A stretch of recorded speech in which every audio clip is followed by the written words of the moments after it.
Uneltissimo.ro vine cu un tocător de vegetație conceput special pentru terenuri dificile și mai ales pentru confortul tău. RGK 90 Pro este un tocător de vegetație șenilat, teleghidat, pregătit special pentru vegetație densă. Are 20 de ciocane de 400 de grame fiecare, poate toca vegetație până la 8 cm în diametru și are o înălțime reglabilă între 2 și 8 cm.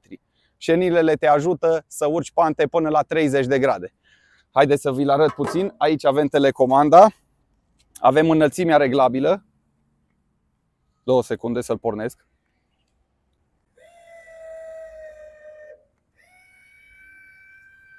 Așa.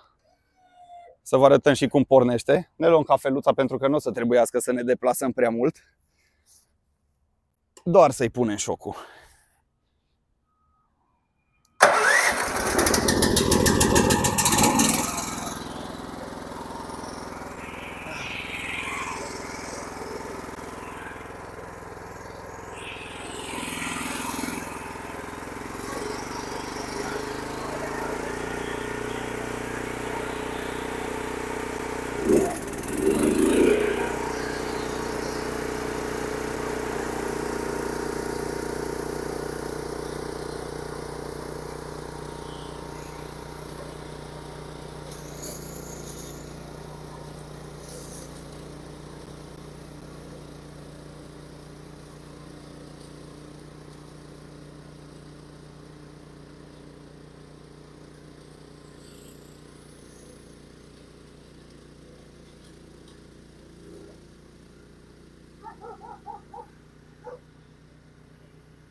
Uneltissimo.ro lucrează mai inteligent.